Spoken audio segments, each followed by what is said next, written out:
আসসালামু আলাইকুম রহমতুল্লাহি ওয়া বারাকাতুহু। প্রিয় দর্শক, দেখছেন টাকা গুনাগুনি চলছে। নিশ্চয়ই একটা গরু এই মুহূর্তে বিক্রি হয়ে গেছে। ভাইয়া কি গরু কিনছেন? কোনটা কোনটা কোনটা?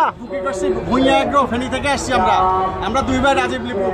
আমরা এই পর্যন্ত 45টা গরু বিক্রি করছি। আমাদের গরু আছে 6টা। কার কাছে বিক্রি করছেন গরু? Customer, regular customer.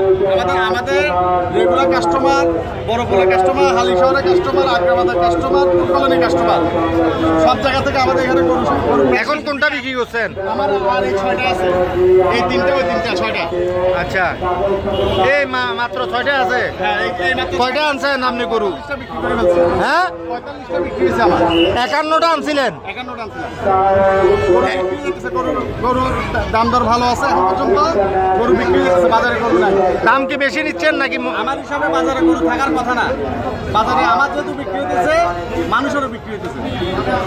আপনার এই 6টা আছে বড় গরু, তো বড় বড় গরু।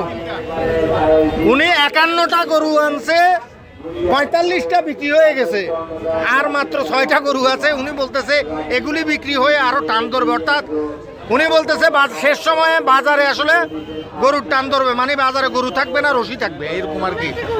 যাই হোক, দেখা যাক। ওনার ভাগ্য ভালো, উনি ফেনী থেকে আসছে। কোনটা কোনটা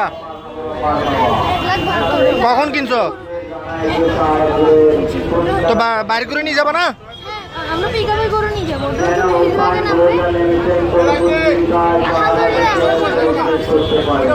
আচ্ছা আচ্ছা, ধন্যবাদ তোমাকে। ভাইয়ের ভাগ্য ভালো, এখন জমজমাট বেচা কিনা চলতেছে চট্টগ্রামের বড় গরুর বাজারে। এক ভাই 51টা গরু আনছে, তার মধ্যে